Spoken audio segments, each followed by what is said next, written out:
17 वर्षों में 17 सेकंड के लिए भी एनडीए में कहीं कोई मतभेद नहीं रहा।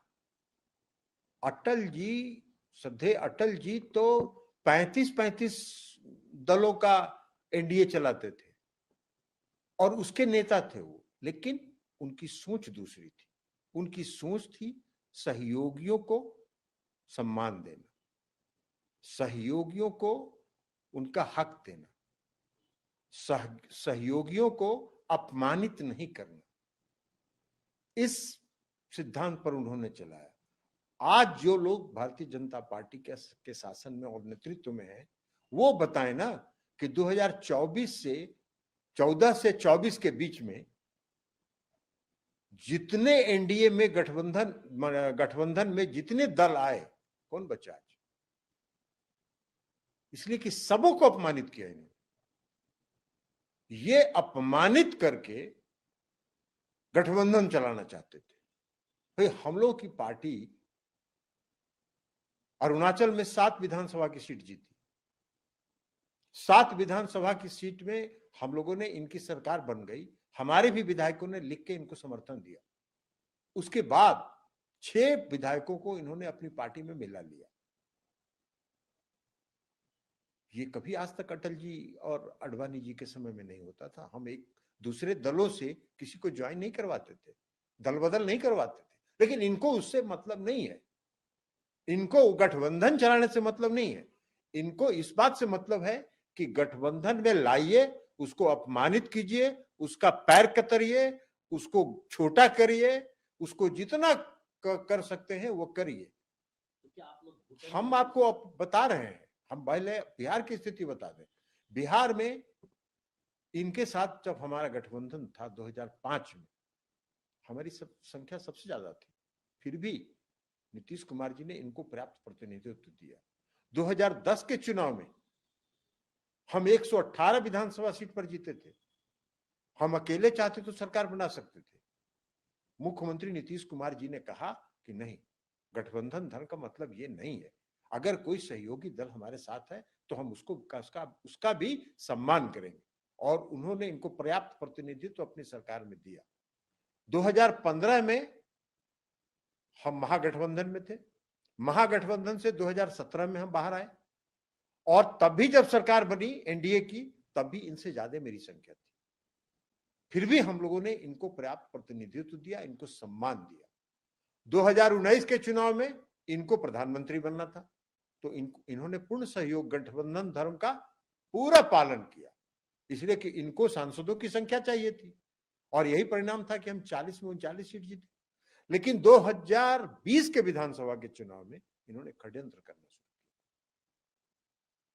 हमारी संख्या कैसे घटे, हम कैसे समाप्त हों, इसका प्रयास इन्होंने शुरू किया। भारतीय जनता लोक जनशक्ति पार्टी को भड़का के उसको जनता दल यू के खिलाफ खड़ा करने के लिए उकसाया। उसके बाद भारतीय जनता पार्टी के नेताओं को इन्होंने लोजपा का टिकट दिलवाया।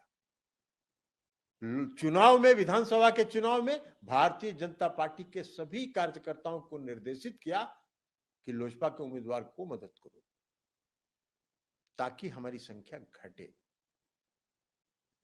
चुनाव के बाद मुख्यमंत्री जी ने सभी जीते हुए और हारे हुए सभी विधायकों से बात की। सबों ने एक स्वर में कहा कि हम इन लोगों के कारण हारे हैं, इन लोगों ने हराने का प्रयास किया। पूरे तौर पर ये लोजपा के साथ खड़ी थी ये पार्टी। कहीं ऐसा होता है क्या गठबंधन में कि अपने साथियों को कतरिए, अपने साथियों के खिलाफ षड्यंत्र करिए, अपने साथियों के खिलाफ साजिश करिए जो आपके साथ खड़ा है? उसको भी नीतीश कुमार जी ने बर्दाश्त किया। 2020 के बाद नीतीश कुमार जी मुख्यमंत्री नहीं बनना चाहते थे। प्रधानमंत्री ने उनको मुख्यमंत्री बनने के लिए आग्रह किया, उन्होंने स्वीकार किया। अब जब 2020 से 2022 तक आप बयान उठा के देख लीजिए, भारतीय जनता पार्टी के जो केंद्र का नेतृत्व है वो कहता था हम 2024 का चुनाव भी नीतीश कुमार जी के साथ लड़ेंगे, उनके नेतृत्व में लड़ेंगे, 2025 का भी हम चुनाव उनके नेतृत्व में लड़ेंगे।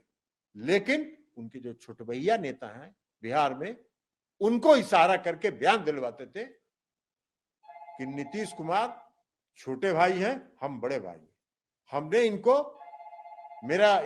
इनके ऊपर एहसान है, मेरे एहसान पर ये मुख्यमंत्री बने हुए। ऐसा कहीं होता है? ये कितना दिन तक कोई बर्दाश्त करके अपमान सह के गठबंधन धर्म निभाएगा?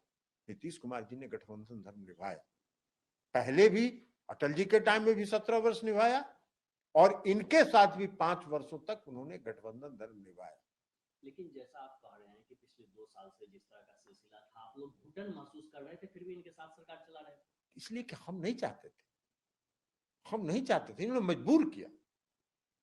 और कार्यकर्ताओं का, विधायकों का, हारे हुए लोगों का इतना दबाव था मुख्यमंत्री जी के ऊपर कि हम लोगों को अपमानित किया जा रहा है, हम लोग अपमानित महसूस कर रहे हैं, हमारे नेता को अपमानित किया जा रहा है। और तब नीतीश कुमार जी ने 9 तारीख को बैठक बुलाई सबों की, और बैठक बुला के उन्होंने सबों की एक स्वर से सबों की ये राय थी कि जितना जल्दी हो सके तत्काल इस गठबंधन से बाहर निकले, और तब मुख्यमंत्री ने फैसला किया। लेकिन अब जिस तरह से भाजपा आरोप लगा रही है कि आप लोग का जब बढ़ गया है और बिहार में गुंडा राज वापस आ गया है, ये गंभीर आरोप आप लोग। बिहार में कोई गुंडा राज वापस नहीं आया है, कोई क्राइम नहीं बढ़ा है। ये अपना मुगालते में रहें, ये सब प्रचार करते रहें। बिहार की जनता इनको चुनाव में 2024 के चुनाव में बता देगी कि क्राइम बढ़ा है, कि गुंडा राज आया है, कि आप जैसे धोखेबाजों को विदा करना है। लेकिन 2024 की आप बात कर रहे हैं, 2024 में जो गठबंधन बना है, इसका आप स्वरूप क्या देख रहे हैं? किस तरह से आप लोग चूंकि लगातार कह रहे हैं कि जो अभी केंद्र में जो सत्ताधारी है, क्या 2024 में आएंगे? 3 राज्यों का आपने नाम भी लिया कि पश्चिम बंगाल हो, झारखंड हो, बिहार हो, बीजेपी का सफाया हो जाएगा। क्या बीजेपी का सफाया हो रहा है? हाँ, आपको हम बता देते हैं, बंगाल में आज इनके 16 विधायक सांसद है, 16 सांसद। कितना जीत के आएंगे बंगाल से? विधानसभा के चुनाव में तो बड़ा तूफान मचाए थे, क्या हुआ? जितने आपके टिकट लेके उधर से लाके जिसको टिकट दिए थे वो सब वापस चला गया तृणमूल कांग्रेस में। तो इनका सफाया हो, इनको उम्मीदवार नहीं मिलेगा 2024 के चुनाव में। इनको बंगाल से लोकसभा का चुनाव लड़ने वाला उम्मीदवार नहीं मिलेगा, तो इनकी संख्या तो 16 वहां से घटेगी। बिहार में आज 17 की संख्या में ही है, एक आध सीट अगर जीत जाए तो हम नहीं कर सकते हैं, बाकी 16 वहां से हारेंगे, कम से कम 15 से 16 वहां से हारेंगे। झारखंड में आज 14 है। विधानसभा के चुनाव में झारखंड का जो हुआ, इनका सफाया हो गया, तो 14 में से कितना घटेंगे? इनको भी अंदाज है कि कितना घटेंगे। आजकल दक्षिण भारत काहे के लिए बार बार जा रहे हैं? क्योंकि इनको मालूम है कि उत्तर भारत में हमको घटना ही है, बढ़ने की कोई गुंजाइश नहीं है। ये उत्तर प्रदेश में घटेंगे। मैंने तो कल 3 राज्य की बात की, उसको हमने आपको स्पष्ट कर दिया।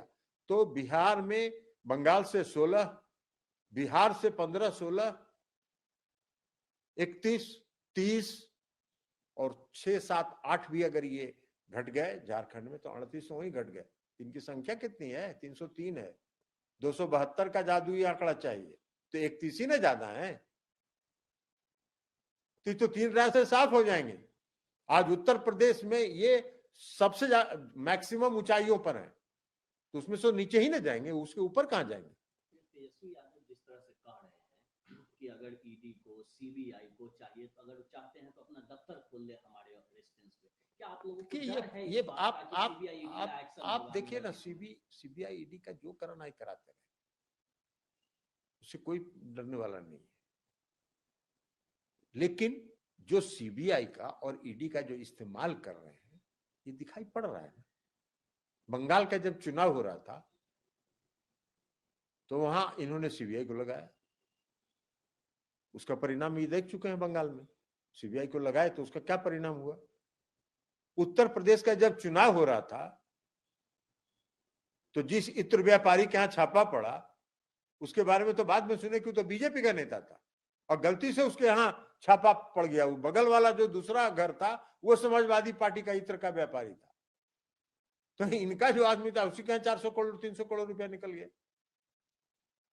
तो ईडी का जो इस्तेमाल करते हैं, बहुत किया इन्होंने ईडी का इस्तेमाल उत्तर प्रदेश के चुनाव में। क्या हुआ परिणाम? कहां थे इसके पहले वाले चुनाव में?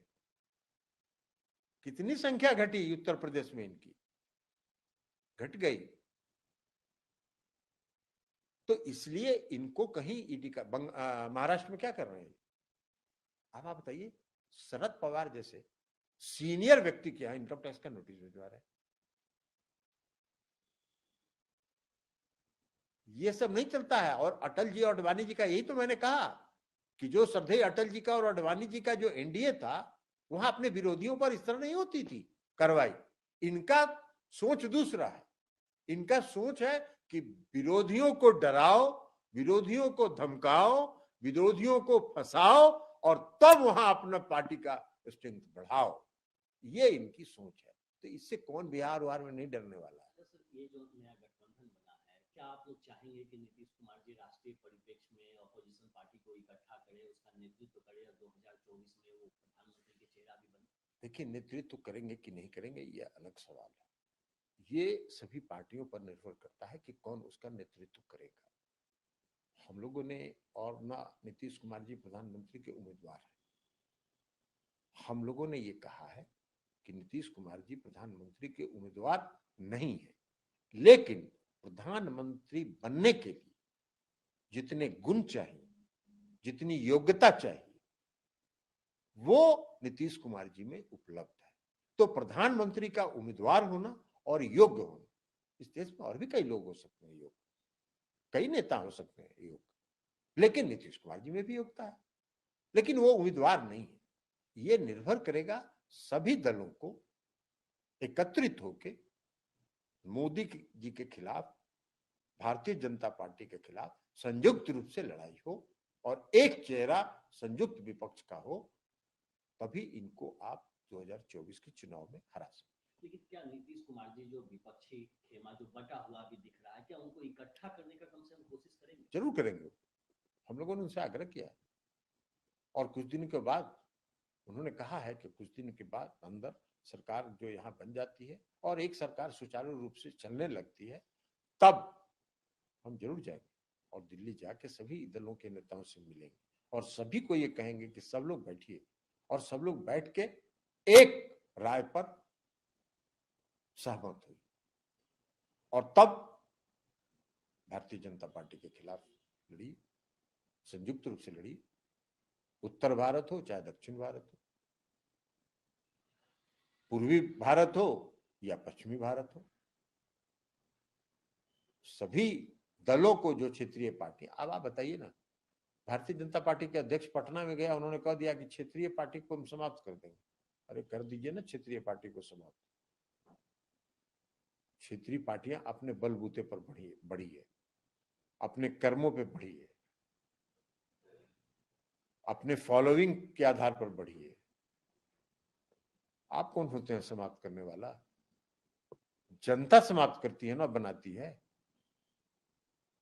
तो पूरा जनता का ठेकेदारी ले लिए क्या? ऐसा नहीं होता है।